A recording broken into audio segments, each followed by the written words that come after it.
Hello everyone, स्वागत है आप सभी लोगों का कॉमर्स ट्यूटोरियल पॉइंट के आज के इस लेक्चर में, जिसमें हम लोग हमारा अगला टॉपिक आज कवर करेंगे जर्नल। आज हम लोग क्या पढ़ेंगे? आज हम लोग पढ़ेंगे जर्नल। तो जर्नल पढ़ने के पहले हम लोगों ने पीछे बहुत सारे कॉन्सेप्ट समझे हैं इसके बारे में, और बिना उस कॉन्सेप्ट्स के अभी आपको यहाँ पे जर्नल एंट्री समझ में नहीं आएगी। इसलिए अगर कोई भी चैनल पे नए हो तो आपसे रिक्वेस्ट है कि आप क्या करो, तो आप पीछे का वीडियो पहले ज़रूर देखो। तो आज हम लोग पढ़ने वाले हैं जर्नल। तो बेसिकली जर्नल होता क्या है, तो ध्यान रखना है कि जर्नल का मतलब होता है कि जब कभी भी आप कभी भी अपने बिजनेस के अंदर में बिजनेस के ट्रांजैक्शंस को जब आप लोग रफली तरीके से लिख कर रखोगे, उसको क्या बोलेंगे? उसको बोलेंगे जर्नल।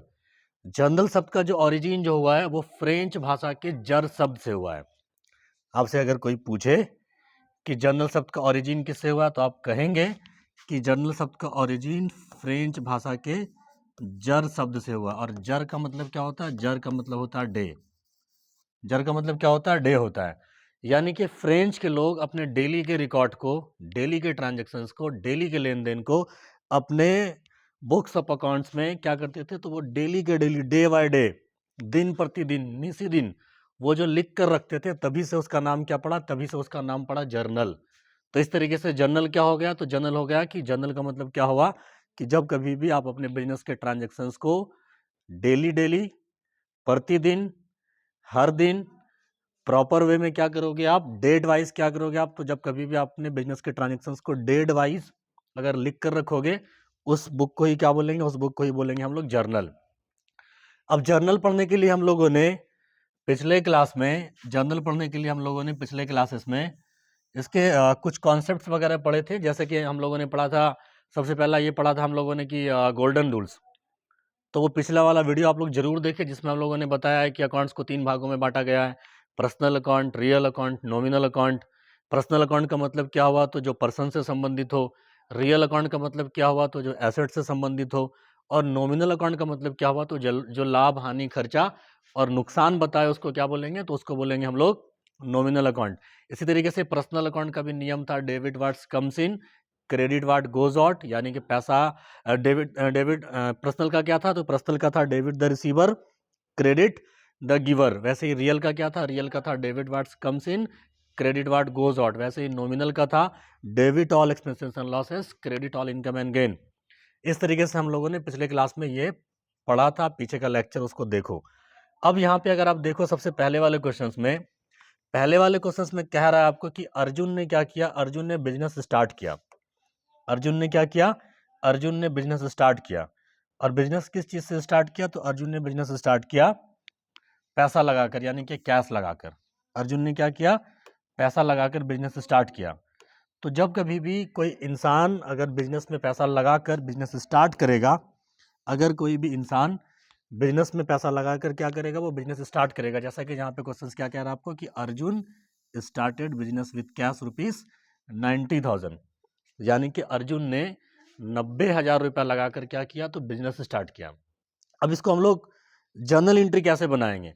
तो मैं इसको आपको स्टेप बाय स्टेप समझाता हूँ कि पहले आपको क्या करना है, फिर क्या करना। आप इस तरीके से फॉलो करोगे तो अभी शुरू में तो आपको ये लेंदी प्रोसेस लगेगा, और मे भी हो सकता है कि अभी एक एक क्लासेस आपको थोड़ी सी समझने में दिक्कत हो, लेकिन आई प्रॉमिस कि अगर आप इस लेक्चर को और इसके बाद जो आने वाले कुछ लेक्चर्स हैं, अगर आप उसको ध्यान से देखो, तो आपको ये जर्नल एंट्री इजीली और स्मूथली समझ में आएगा।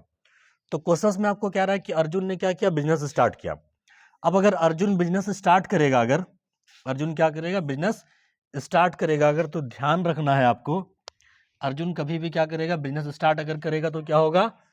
तो बिजनेस के अंदर में क्या होगा? तो पैसा आएगा। तो हम लोग इस तरीके से कर सकते हैं इसको एक्सप्लेन कि अगर बिजनेस स्टार्ट करेगा मतलब बिजनेस में क्या होगा? पैसा आएगा। ध्यान रखना है कि कभी भी हर बिजनेस के ट्रांजेक्शन्स को आपको किसके पॉइंट ऑफ व्यू से सोचना है? कि बिजनेस के पॉइंट ऑफ व्यू से सोचना है। यानी कि पैसा आएगा भी तो बिजनेस के पॉइंट ऑफ व्यू से सोचना है, पैसा जाएगा भी तो बिजनेस के पॉइंट ऑफ व्यू से, कोई सामान परचेज भी करेंगे तो बिजनेस के पॉइंट ऑफ व्यू से। यानी कि हर काम आपको क्या करना है? तो बिजनेस के पॉइंट ऑफ व्यू से सोचना है, अपने खुद के पॉइंट ऑफ व्यू से नहीं सोचना। क्योंकि आप अकाउंटिंग किसका कर रहे हो? आप लोग अकाउंटिंग कर रहे हो किसका? तो बिजनेस का कर रहे हो अकाउंटिंग। इसी वजह से बिजनेस के पॉइंट ऑफ व्यू से, और बिजनेस का भी जो अकाउंटिंग कर रहे हो तो आप लोग किस किस सिस्टम के आधार पे? तो आप कर रहे हो डबल इंटू सिस्टम के आधार पे। और डबल एंट्री सिस्टम क्या होता है? तो डबल एंट्री सिस्टम अकाउंटिंग का एक ऐसा सिस्टम होता है कि जो कि हम लोगों को ये बताता है कि बिजनेस के ट्रांजेक्शन्स को बिजनेस की कॉपी में 2 बार आपको लिख कर रखना है। एक बार किस में लिख कर रखना? तो एक बार लिख के रखना आपको डेबिट में, और दूसरा किस में? तो दूसरा लिख के रखना आपको क्रेडिट में। डेबिट को शॉर्ट में कहते हैं डीआर, क्रेडिट को शॉर्ट में कहते हैं क्या? क्रेडिट को शॉर्ट में कहते हैं सीआर। इस तरीके से डीआर का कोड क्या होता है? तो डीआर का कोड होता है बाय, और इसका कोड क्या होता है? तो इसका कोड होता है टू। तो ये आपको ध्यान रखना है। तो अगर बिजनेस के अंदर में पैसा अगर आएगा तो पैसा आने से क्या होगा? आप इस चीज़ को सोचो कि कभी भी अगर बिजनेस के अंदर में पैसा आए, कभी भी अगर क्या हो तो बिजनेस के अंदर में अगर पैसा आएगा, इसका मतलब पैसा होता क्या है? सबसे पहला आपको ये 2 चीज़ें आपको, यानी कि हर एंट्री में आपको 2 चीज़ों का पता लगाना है। एक तो उसके कारण का पता लगाना है, दूसरा उसके प्रभाव का पता लगाना है। पहला उसके कॉज का पता लगाना है, दूसरा उसके इफेक्ट का पता लगाना है। मतलब 2 चीज़ों का पता लगाना है।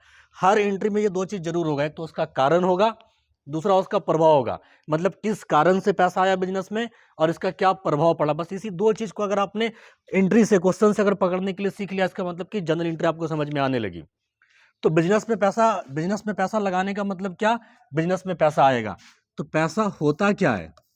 तो ध्यान रखना कि पैसा क्या होता है? पैसा होता है एसेट्स।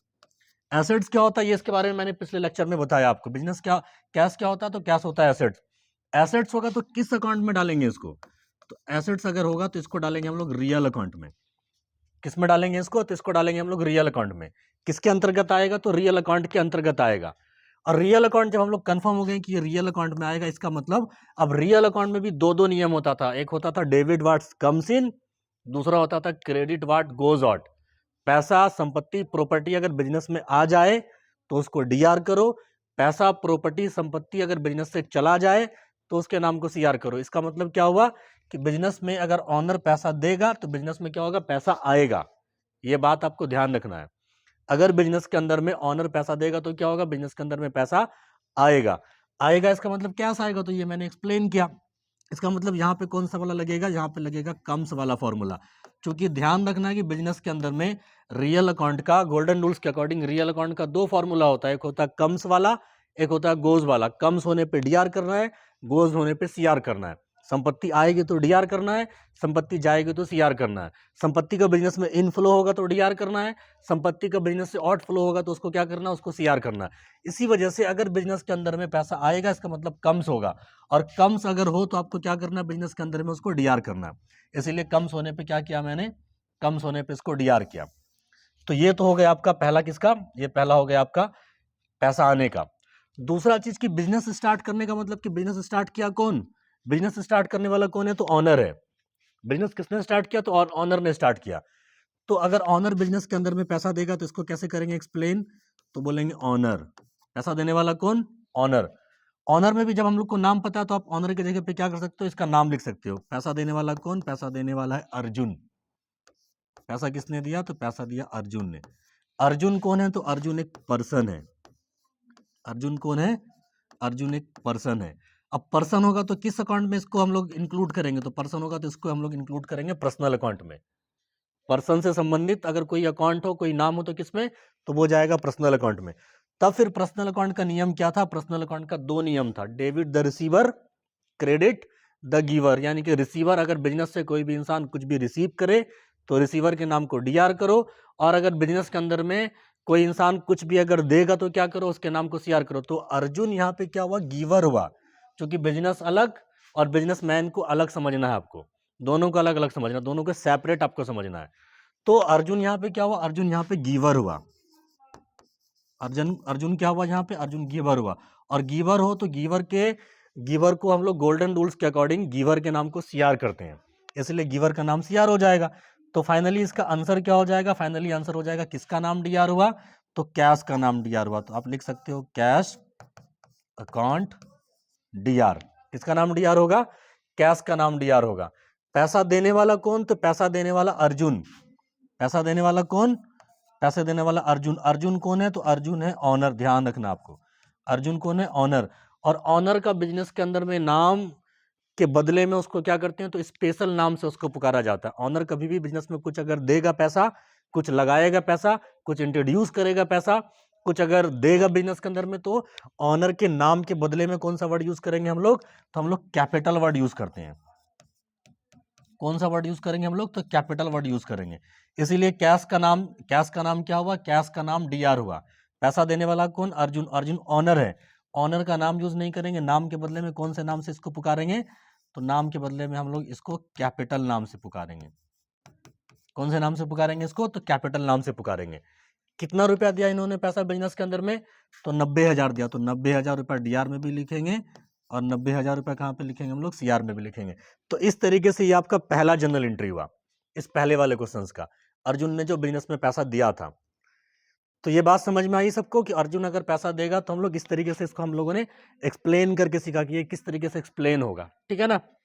अब दूसरा क्वेश्चन अगर आप देखो तो दूसरे क्वेश्चन में कह रहा है कि purchase motor car on credit from Honda and company for ₹30,000। यहां पे क्या हुआ है? तो यहां पे क्या हुआ? तो यहां पे परचेज हुआ है। क्या परचेज हुआ है? तो परचेज हुआ है आपका मोटर कार। क्या परचेज हुआ है? मोटर कार परचेज हुआ है। तो ध्यान रखना है कि कभी भी अगर किसी भी प्रकार की कोई संपत्ति अगर परचेज हो बिजनेस में, किसी भी प्रकार की अगर कोई संपत्ति क्या हो? परचेज हो अगर बिजनेस में, तो हम लोग किस तरीके से इसको एक्सप्लेन करेंगे? तो हम लोग एक्सप्लेन करके सीखते हैं इसको। तो आप देखो, अगर परचेज करेंगे मोटर कार, तो मोटर कार बिजनेस के अंदर में आएगा या फिर जाएगा? आप सोचो, आप लोग बताओ क्या होगा? आएगा। Very good. क्या होगा? यहाँ पे मोटर कार आएगा। तो इसको एक्सप्लेन कैसे करेंगे? तो हम लोग लिखेंगे यहाँ पे मोटर कार आया मेरे पास। आप क्या बोलोगे कि बिजनेस के अंदर में क्या आया? मोटर कार आया। मोटर कार बिजनेस के लिए क्या होता है? मोटर कार बिजनेस के लिए होता है एसेट्स। ये क्या होता है? ये होता है एसेट्स। अब एसेट्स होगा तो किस अकाउंट में इसको इंक्लूड करेंगे? तो हर एसेट्स वाले अकाउंट को किस में डालेंगे हम लोग? तो रियल अकाउंट में। हर बिजनेस का एसेट्स किस में जाएगा? तो वो जाएगा रियल अकाउंट में। और रियल अकाउंट का नियम कहता है debit what's comes in, credit what goes out. तो आप ही बताओ कि खरीदने पे किसी भी प्रकार की संपत्ति कम्स होगी या फिर गोज होगी? क्या होगी बताओ? कम्स होगी। Very good. कम्स होगी तो क्या करेंगे? कम्स के नाम को गोल्डन रूल्स के अकॉर्डिंग हम लोग क्या करेंगे? तो डीआर करेंगे। इसलिए कम्स होने पे हम लोग इसको लिखेंगे डीआर में। कम्स होने पे क्या करेंगे? कम्स होने पे करेंगे डीआर। इसी तरीके से पैसा तो कम, संपत्ति तो कम्स होगा, लेकिन क्या मेरे पास से पैसा जाएगा? जब कभी भी अगर सपोज करो कि ये पेन अगर मैंने उधार में परचेज किया, तो उधार में परचेज करने के कारण क्या होगा? ये पेन तो आएगा आपके पास में, लेकिन आपके पास से पैसा नहीं जाएगा। तो यहाँ पे हमने क्या किया था? यहाँ पे मैंने परचेज किया था मोटर कार किससे? तो होंडा एंड कंपनी से। तो इसका मतलब क्या हुआ कि यहाँ पे जो होंडा एंड कंपनी है, ये कौन है? ये तो ये भी एक पर्सन है। ये भी कौन है? तो ये भी एक पर्सन है। कैसा वाला पर्सन? तो आर्टिफिशियल पर्सन। अब आर्टिफिशियल पर्सन क्या होता है? तो मैंने कहा था कि जिसका निर्माण कानून से हो, संविधान से हो, या फिर जिसको बनाने वाला कौन हो? तो कोई इंसान हो, उसको बोलेंगे हम लोग आर्टिफिशियल पर्सन। तो होंडा कंपनी क्या हुआ? तो ये एक पर्सन हुआ। पर्सन हुआ तो किस अकाउंट में इसको डालेंगे? पर्सन अगर होगा तो उसको डालेंगे हम लोग पर्सनल अकाउंट में। किस अकाउंट में इसको इंक्लूड करेंगे? पर्सनल अकाउंट में। और पर्सनल अकाउंट का नियम कहता है कि debit the receiver, credit the giver. Receiver के नाम को डीआर करेंगे और गिवर के नाम को सीआर करेंगे। तो जब कभी भी किसी से कोई सामान परचेज करेंगे तो वो इंसान रिसीवर हुआ कि गिवर हुआ? क्या हुआ? जब कभी भी किसी से कुछ परचेज करेंगे तो वो गिवर हुआ। परचेज करेंगे तो क्या हुआ? वो गिवर हुआ। इसी वजह से गिवर के नाम को क्या करना? गोल्डन रूल्स के अकॉर्डिंग गिवर के नाम को सीआर करना। इसलिए गिवर का नाम आप सीआर कर दो। ये तो हुआ एक्सप्लेनेशन। लेकिन अगर इसका फाइनली आंसर लिखना होगा तो कैसे लिखेंगे हम लोग? तो फाइनली आंसर लिखेंगे मोटर कार मेरे बिजनेस में आया, तो आप बोलोगे मोटर कार। मोटर कार क्या हुआ? डीआर हुआ। तो आप बोलोगे मोटर कार अकाउंट डीआर। और किसने पैसा दिया? किसने संपत्ति दिया आपको? तो संपत्ति देने वाला होंडा एंड कंपनी। संपत्ति देने वाला कौन? तो होंडा कंपनी। तो होंडा कंपनी का नाम क्या हो जाएगा? इसका नाम सीआर हो जाएगा। तो आप लिखोगे यहाँ पे होंडा कंपनी अकाउंट। कितने का परचेज किया था? तो 30,000 का। तो 30,000 रुपया लिखोगे आप डीआर में भी और 30,000 रुपया लिखोगे आप सीआर में भी। इस तरीके से ये इसका एक्सप्लेनेशन हुआ। वैसे ही तीसरा क्वेश्चन अगर आप देखो तो परचेज क्या इस बार आपने किया? इस बार आपने गुड्स परचेज किया। अब यहाँ पे एक चीज आप समझ के रखोगे कि बिजनेस के अंदर में दो तरह की चीजें परचेज होती है। एक होता है यूज करने वाला सामान, एक होता है क्या? एक होता है रीसेल करने वाला सामान। जैसे अगर मैंने फर्नीचर परचेज किया तो फर्नीचर बिजनेस में क्या होगा, फर्नीचर बिजनेस के अंदर में यूज होगा। लेकिन अगर मैंने गुड्स परचेज किया तो गुड्स मेरे लिए क्या हो जाएगा, गुड्स मेरे लिए क्या हो जाएगा, तो रीसेल वाला सामान हो जाएगा। सपोज करो कि मैं अगर टेबल का बिजनेसमैन हूं, मेरा काम क्या है, मेरा काम है टेबल खरीदना और बेचना। तो टेबल जब कभी भी हम परचेज करेंगे तो टेबल मेरे लिए क्या हो जाएगा, गुड्स हो जाएगा। टेबल क्या होगा, मेरे लिए गुड्स होगा।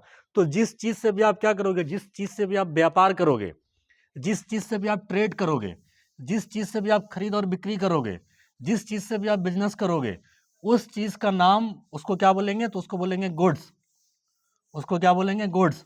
और अगर कभी भी किसी भी बिजनेस के अंदर में यूज करने वाला सामान अगर आप परचेज करो, यूज करने वाला सामान अगर परचेज करो तो यूज करने वाले सामान का आपको नेम यूज करना है। और अगर कोई भी सामान आपने रीसेल करने के पर्पज से परचेज किया, किस पर्पज से, तो रीसेल्स करने के पर्पज से परचेज किया आप, तो वहां पे क्या करना है, तो वहां पे आपको क्या करना है, तो गुड्स वर्ड यूज करना है। जैसे फर्नीचर परचेज करेंगे अगर, तो फर्नीचर परचेज करने समय, फर्नीचर अगर बिजनेस में यूज होता हो तो वहां पे क्या करेंगे, उसको परचेज करने के समय यहाँ पे फर्नीचर वर्ड यूज करेंगे नेम में। और अगर रीसेल, फर्नीचर खरीदने का मकसद क्या है कि इसको खरीद के अगर बेचना मकसद हो, तब वहां पे क्या करेंगे, तब वहां पे आप नेम के जगह पे फर्नीचर के जगह, जैसे कि आप यहाँ पे क्या यूज करोगे, यहाँ पे फर्नीचर यूज करोगे, लेकिन यहाँ पे या तो गुड्स वर्ड यूज करोगे या तो फिर परचेज वर्ड यूज करोगे। दोनों में ज्यादा अच्छा क्या होता है, परचेज होता है, तो आप परचेज यूज करोगे। तो ये इसका एक बेसिक सा नियम था जो कि आपको ध्यान रखना है। अब इस क्वेश्चन को आप देख कर बताओ कि मोटर कार जब कभी भी हमने परचेज किया तो परचेज वर्ड यूज करेंगे या फिर हम लोग, सॉरी ये वाला तीसरे नंबर क्वेश्चन में, अगर हमने गुड्स परचेज किया, जहां पे साफ कह रहा है गुड्स परचेज किया, तो गुड्स जब कभी भी परचेज करेंगे तो गुड्स वर्ड जैसे ही आए तो आपको क्या समझ जाना है, तो आपको समझ जाना है कि मैंने रीसेल करने के पर्पज से सामान परचेज किया। तो रीसेल करने के पर्पज से अगर कोई सामान परचेज करेंगे अगर हम, तो वहां पे हम लोग क्या करेंगे, तो गुड्स वर्ड यूज करेंगे या फिर परचेज वर्ड यूज करेंगे। दोनों में ज्यादा अच्छा होता है कि आप परचेज वर्ड यूज करो। अब इसको एक्सप्लेन कैसे करेंगे, तो इस तरीके से आप एक्सप्लेन करेंगे इसको कि परचेज करना क्या होता है, परचेज करना होता है खर्च। खर्च होगा तो किस अकाउंट में, परचेज करना क्या होता है, तो ये होता है खर्च। खर्च होगा तो किस अकाउंट में इसको इंक्लूड करेंगे, तो खर्च होगा तो इसको हम लोग इंक्लूड करेंगे नॉमिनल अकाउंट में। किस अकाउंट में, तो नॉमिनल अकाउंट में। और नॉमिनल अकाउंट का नियम कहता है कि बिजनेस के हर एक्सपेंसेस को और हर लॉसेस के नाम को आप क्या करो, आप डीआर करो। चूंकि नियम होता है debit all expenses and losses, इसीलिए परचेज का नाम डीआर हो जाएगा। परचेज का नाम क्या होगा, तो परचेज का नाम डीआर हो जाएगा। उसी तरीके से परचेज तो किया हमने, गुड्स तो आया मेरे पास, लेकिन क्या मेरे पास से पैसा गया, क्या पैसा नहीं गया। क्यों नहीं गया, क्योंकि यहाँ पे आपको कह रहा है कि आपने क्या किया, आपने क्रेडिट में परचेज किया। तो किससे परचेज किया, उसका नाम है क्या, नाम पता है हम लोगों को, नाम क्या है उसका, करण। इसका मतलब जिससे हमने परचेज किया उसका नाम क्या है, उसका नाम है करण। उसका नाम क्या है, करण नाम है। तो हम लोग यहाँ पे तो फॉर्मूला कैसे लगाएंगे, लिखेंगे करण। करण कौन है, तो करण एक पर्सन है। करण कौन है, एक पर्सन है। पर्सन होगा तो किस अकाउंट में इसको इंक्लूड करेंगे, इसको इंक्लूड करेंगे हम लोग पर्सनल अकाउंट में। और पर्सनल अकाउंट का नियम कहता है कि debit all expenses, sorry personal account का नियम कहता है क्या, debit the receiver, credit the giver. Receiver के नाम को डीआर करना और गिवर के नाम को सीआर करना है। तो यहाँ पे पर्सनल अकाउंट के नियम के अकॉर्डिंग अगर आप किसी से परचेज करोगे तो वो इंसान क्या हो जाएगा, वो इंसान गिवर हो जाएगा, इसलिए गिवर के नाम को सीआर करना है। तो इसको अगर हम लोग फाइनली अगर समराइज करें अगर, तो आप क्या लिखोगे, आप लिखोगे purchase account DR, purchase account DR to Karan. Amount कितना हो जाएगा, तो अमाउंट हो जाएगा 10,000 रुपया डीआर में भी और 10,000 रुपया सीआर में भी। तो इस तरीके से इसका एक्सप्लेनेशन हुआ। चौथे नंबर क्वेश्चन में अगर आप देखें तो क्वेश्चन में कह रहा है कि गुड्स डिस्ट्रॉयड बाय फायर, यानी कि आपका गुड्स क्या हो गया, तो आग से नष्ट हो गया, आग से जल गया। अगर तो जल जाएगा तो क्या होगा, जलने से आपके बिजनेस के अंदर में नुकसान लगेगा। अगर कभी भी किसी भी प्रकार का कोई गुड्स अगर बिजनेस में क्या हो जाए, जल जाए, चोरी हो जाए या रास्ते में चोरी हो जाए, रास्ते में खो जाए, तो ये सब क्या हो जाता है, तो ये सब होता है नुकसान। और अगर कोई भी नुकसान होगा उसको किस में डालेंगे, तो उसको हम लोग इंक्लूड करेंगे नॉमिनल अकाउंट में। तो इसको एक्सप्लेन कैसे करेंगे, हम लोग लिखेंगे इसको क्या हुआ हम लोगों का, तो ये हम लोग का गुड्स आग से नष्ट हुआ तो लिखेंगे लॉस बाय फायर। जब कभी भी आपका कोई गुड्स अगर आग से नष्ट हो जाए तो आप क्या बोलोगे, लॉस बाय फायर, तो आप बोलोगे लॉस बाय फायर। ये क्या हुआ, तो ये आपके लिए हो गया लॉस। ये क्या हो गया, ये हो गया लॉस। लॉस होगा तो किस अकाउंट में लॉस होगा, तो इसको हम लोग इंक्लूड करेंगे नॉमिनल अकाउंट में। और नॉमिनल अकाउंट का नियम कहता है कि एक्सपेंसेस को और बिजनेस के हर लॉस को आप क्या करोगे, डीआर करोगे। इसी वजह से लॉस बाय फायर के नाम को क्या करना है, तो लॉस बाय फायर के नाम को डीआर करना है। अच्छा, लॉस कभी भी होगा तो क्या होगा, आपके बिजनेस से गुड्स जाएगा। आपके बिजनेस से क्या होगा, कभी भी अगर गुड्स अगर जलेगा तो क्या होगा, गुड्स जाएगा। जाएगा तो गुड्स आपके लिए क्या होता है, तो गुड्स आपके लिए होता है एसेट्स। एसेट्स होगा तो किस अकाउंट में, तो इसको डालेंगे हम लोग रियल अकाउंट में। और रियल अकाउंट का नियम कहता है कि debit what comes in, credit what goes out. संपत्ति आएगा तो डीआर करो और संपत्ति अगर चला जाएगा तो सीआर करो। तो जब कभी भी गुड्स आपका आग से अगर नष्ट हो जाएगा, इसका मतलब वो क्या हुआ, वो गोज हुआ। और गोज के नाम को क्या करोगे, तो गोज के नाम को आप सीआर करोगे। तो फाइनली इसका आंसर क्या लिखोगे आप, तो फाइनली आप इसका आंसर लिखोगे loss by fire account DR to, या तो गुड्स आप लिखो या तो फिर क्या लिखो, या तो आप परचेज लिखो। गुड्स भी सही, परचेज भी सही, लेकिन दोनों में ज़्यादा अच्छा क्या होता है, दोनों में ज़्यादा अच्छा होता है कि आप परचेज वर्ड यूज़ करो। बाद में हम लोग दोनों का फॉर्मूला लगाने के लिए सीखेंगे, लेकिन अभी चूंकि आप लोग का स्टार्टिंग फेज है, तो स्टार्टिंग फेज के अकॉर्डिंग आपको अभी गुड्स को मान के चलना, तब आपको समझने में ज़्यादा ईजी होगा। आगे चल के फिर क्या करेंगे, आगे चल के हम लोग परचेज से फॉर्मूला लगाने के लिए सीखेंगे। तो इस तरीके से इसका ये आंसर होगा, loss by fire account debit to goods या परचेज। आ रही है समझ में। चलिए अगला क्वेश्चन, अगले क्वेश्चन में क्या रहा है, क्या डेप्रिसिएशन आपने चार्ज किया किस पे, तो मोटर कार पे। कितने का, तो 1 साल का। कितना रुपया, तो 1000 रुपया। अब यहाँ पे एक चीज आपको समझना है कि डेप्रिसिएशन होता क्या है। आपको क्या समझना है कि डेप्रिसिएशन होता क्या है, तो ध्यान रखना है कि डेप्रिसिएशन का मतलब होता है कि जब कभी भी आप किसी भी फिक्स एसेट्स को यूज करेंगे, यूज करने के कारण, समय व्यतीत होने के कारण, मॉडिफिकेशंस के कारण, अपग्रेडेशंस के कारण, या फिर एक्सीडेंट के कारण, अगर किसी भी प्रकार की किसी भी संपत्ति का दाम अगर कम होगा तो क्या करेंगे, तो हम लोग हमेशा उसको क्या बोलेंगे, हम लोग बोलेंगे उसको डेप्रिसिएशन। फिक्स एसेट्स का अगर दाम कम होगा तो उसको क्या बोलेंगे, उसको बोलेंगे डेप्रिसिएशन। और ध्यान रखना है आपको कि डेप्रिसिएशन हमेशा हमेशा चार्ज किस पे होगा, तो फिक्स एसेट्स पे। लेकिन हाँ, कुछ एक्सेप्शंस को छोड़कर, जैसे मान लो अगर कि जमीन यानी कि लैंड आपका क्या होता है, लैंड आपका होता है फिक्स एसेट्स, लेकिन फिक्स एसेट्स पे हम लोग डेप्रिसिएशन चार्ज नहीं करेंगे उस वाले पे, क्योंकि जमीन का दाम कम नहीं होता है, क्या होता है, बढ़ता। वहां पे क्या होगा, वहां पे लगेगा एप्रिसिएशन। तो यहाँ पे कभी कभी आपसे ऑब्जेक्टिव भी पूछा जा सकता है, आपसे पूछेगा क्या कि इनमें से किस एसेट्स पे, इनमें से किस फिक्स एसेट्स पे डेप्रिसिएशन चार्ज नहीं होता है। तो ध्यान रखना कि लैंड पे डेप्रिसिएशन चार्ज नहीं होता है। तो डेप्रिसिएशन का मतलब एक लाइन में अगर कोई पूछे तो इसका मतलब क्या होता है कि जब कभी भी किसी भी फिक्स एसेट्स के दाम में किसी भी कारणों से अगर जो कमी आएगी, उसी कमी को क्या बोलेंगे, उसी कमी को बोलेंगे डेप्रिसिएशन। तो अगर किसी एसेट्स का अगर दाम कम होगा, तो एसेट्स के दाम कम होने से क्या हुआ, एक प्रकार से आपको क्या हुआ, तो नुकसान लगा। क्या हुआ, तो आपको लॉस लगा।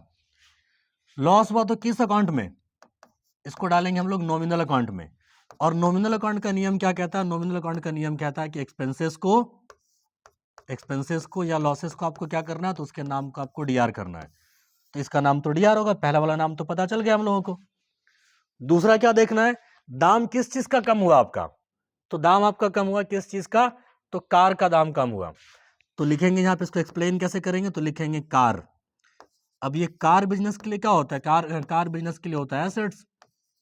कार बिजनेस के लिए क्या होगा, तो एसेट्स होगा। अब एसेट्स होगा तो किस अकाउंट में इसको इंक्लूड करेंगे, तो एसेट्स होगा तो इसको हम लोग इंक्लूड करेंगे रियल अकाउंट में। किस अकाउंट में, तो रियल अकाउंट में। और रियल अकाउंट का नियम कहता है कि debit what's comes in, credit what goes out. संपत्ति अगर आएगा तो डीआर करो, संपत्ति अगर जाएगा तो सीआर करो। संपत्ति अगर कम होगा तो डीआर करो, संपत्ति अगर गोज होगा तो सीआर करो। तो संपत्ति पे डेप्रिसिएशन लग जाने से संपत्ति एक तरीके से कम हो रही है कि बढ़ रही है, एक तरीके से कम हो रही है, मतलब जा रही है। तो यहाँ पे क्या हो रहा है, यहाँ पे गोज हो रहा है, ये यहाँ पे क्या हो रहा है, तो यहाँ पे ये गोज हो रहा है। और गोज होने पे क्या करना है, गोज होने पे आपको सीआर करना है। तो इसका फाइनली आंसर क्या होगा, तो फाइनली आंसर हो जाएगा डेप्रिसिएशन अपॉन डीआर। फाइनली इसका आंसर क्या हो जाएगा, डेप्रिसिएशन अपॉन डीआर। टू क्या होगा, तो टू हो जाएगा कार। कितना अमाउंट, तो 1000 रुपया डीआर में भी और 1000 रुपया सीआर में भी। तो इस तरीके से ये आपका 5वां क्वेश्चन हुआ। और आज की क्लास का लास्ट क्वेश्चन आपको कह रहा है यहाँ पे कि गुड्स सोल्ड किया आपने किस चीज में, तो नगद में। अगला क्वेश्चन क्या कह रहा है कि गुड्स सोल्ड फॉर कैश ₹5000। यानी कि आपने क्या किया, आपने गुड्स बेचा कितने रुपए का, तो गुड्स आपने बेचा है 5000 रुपए का। वो भी कैसे, उधार में नहीं, क्योंकि आप गुड्स को दो तरीके से बेच सकते हो, या तो आप नगद में बेच सकते हो या तो आप उधार में बेच सकते हो। कभी भी कोई गुड्स को अगर आप बेचोगे तो आपके पास में क्या होगा, दो ऑप्शंस होगा, या तो आप उस गुड्स को नगद में बेचोगे या तो फिर किस में बेचोगे, आप उधार में बेचोगे। तो नगद में बेचने पे क्या होगा, नगद में अगर हम बेचेंगे, जैसे सपोज करो कि ये पेन अगर मैंने नगद में बेचा तो क्या होगा, तो मेरे पास पैसा आएगा और पेन जाएगा। लेकिन अगर किसी को उधार में बेचेंगे तो क्या होगा, उधार में अगर बेचेंगे तो क्या होगा, मेरे पास से पेन तो जाएगा लेकिन मेरे पास पैसा नहीं आएगा, पैसा नहीं आएगा। तो यहाँ पे तो क्वेश्चन क्या कह रहा है, यहाँ पे क्वेश्चन कह रहा है कि आपने गुड्स बेचा लेकिन किस में, तो नगद में। अब नगद में बेचेंगे यानी कि कैश में बेचेंगे, तो इसको एक्सप्लेन कैसे करेंगे, तो आप लिखोगे क्या, आप लिखोगे कैश। कैश क्या होता है, तो कैश होता है एसेट्स। कैश क्या होता है, तो कैश होता है एसेट्स। एसेट्स होगा तो किस अकाउंट में, तो आप इसको डालोगे रियल अकाउंट में।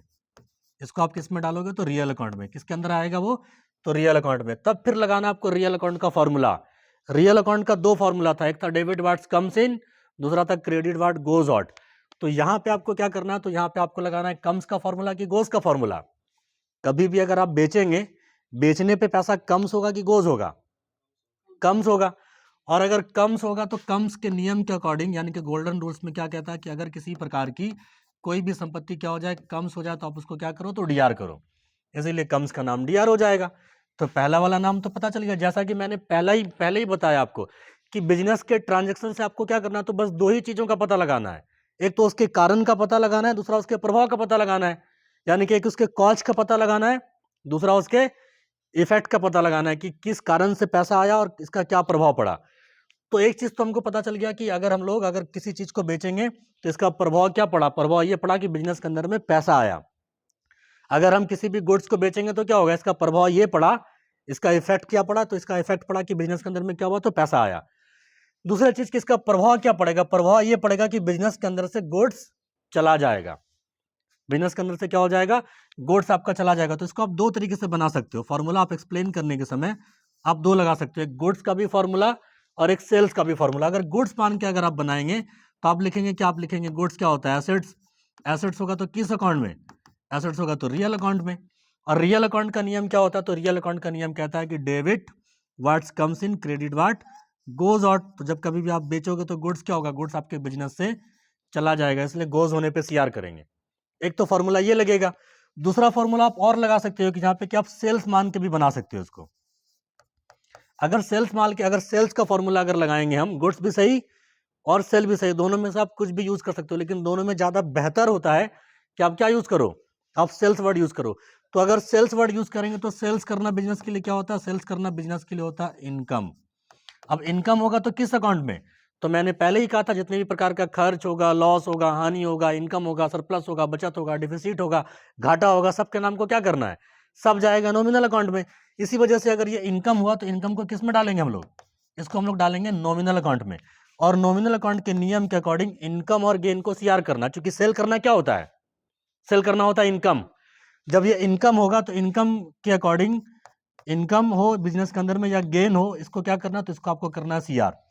तो अगर इसका फाइनली आंसर अगर लिखेंगे तो क्या होगा, इसका फाइनली आंसर हो जाएगा कैश अकाउंट डीआर। इसका अगर आप फाइनली अगर आंसर आप देखो तो इसका फाइनली आंसर क्या होगा, फाइनली आंसर होगा इसका कैश अकाउंट डीआर। टू क्या हो जाएगा, टू हो जाएगा सेल्स या गुड्स।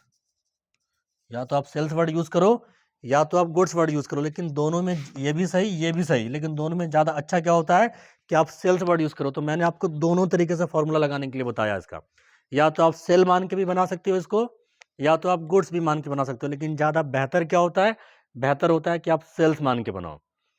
तो ये आज का लेक्चर आपको तभी समझ में आया होगा जब आपने पिछले क्लासेस का पिछले क्लास में आपने जितने सारे वीडियो हैं वो सारे अगर आपने देखे होंगे, जैसे कि अकाउंट्स क्या होता है, golden rules, personal account, real account. तो मेरा आपसे ये रिक्वेस्ट है कि आप क्या करो, तो पीछे का वीडियो जरूर देखो। पीछे का वीडियो आप देखोगे तो फिर इससे आपको ये फॉर्मूला लगाने में जो टर्म वगैरह जो यूज़ हुआ है, जो नाम वगैरह जो यूज़ हुआ, वो आपको ईजिली और स्मूथली समझ में आएगा। बाकी अगले लेक्चर में फिर हम लोग इसका अगला पार्ट देखेंगे। तो अगर आपको लेक्चर पसंद आया हो तो चैनल को क्या करें, तो सब्सक्राइब करें, लाइक करें, शेयर करें और अपने दोस्तों के साथ में शेयर भी करें। Thank you for watching.